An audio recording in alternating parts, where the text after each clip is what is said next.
The vet's office was colder than usual that morning.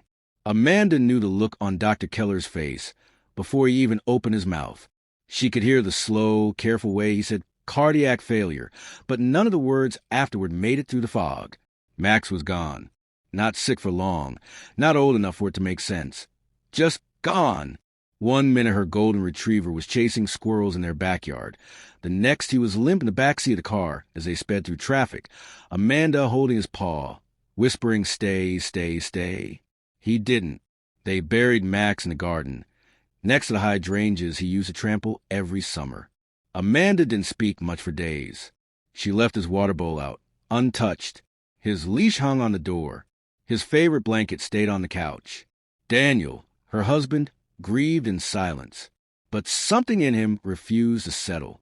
One night, he came downstairs and found her scrolling through old videos. Max running through snow. Max barking at the vacuum.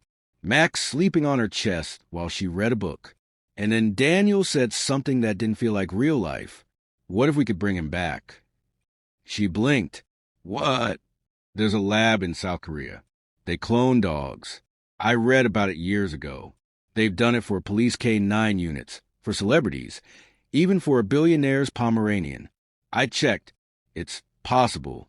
She laughed at first, thought it was grief talking. But Daniel was already on the site. They kept Max's DNA 6 months ago after a cancer screening. Standard procedure at the fancy vet they'd gone to. She hadn't thrown the kit away. Somewhere in the fridge, next to old yogurt and wine, was a vial that held the blueprint of everything Max was. Amanda said no. Then maybe. Then no again. Then she found one of Max's toys tucked under the bed, an old, half-eaten squeaky dragon. And she crumbled. They wired the first payment 2 weeks later. The process took months. Flights, customs paperwork, isolation protocols, legal waivers that made Amanda question her sanity. But then, on a humid Thursday morning, a tiny puppy arrived in a temperature-controlled crate. When the crate opened, Amanda gasped. Same fur, same soft brown eyes, same little white spot on the left ear. She called his name Max, and he looked up just like before. But this was Max Jr. The breeder warned them, he will not have the same memories. Only the genetics are replicated. This is a new life. But Amanda didn't care. Within weeks, Max Jr. was doing the same things the original Max used to do, digging in the garden, curling up in the exact corner of the couch, bouncing in circles when he saw her pull out the leash. It wasn't learned behavior, it was like instinct, muscle memory from a body that shouldn't have known.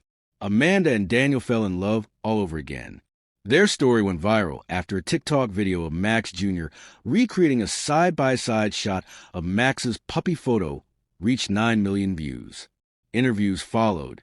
Pet brands reached out. Celebrities commented. But the story didn't end there. 2 years later, Amanda felt the same ache creeping in again. Not because Max Jr. was sick. He wasn't. But because her love didn't feel finished. Daniel resisted at first. 1 Max was a miracle.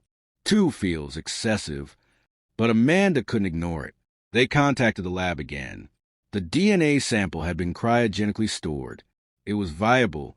Another $100,000. Another agonizing wait. And then Max III. Amanda called him Maxie.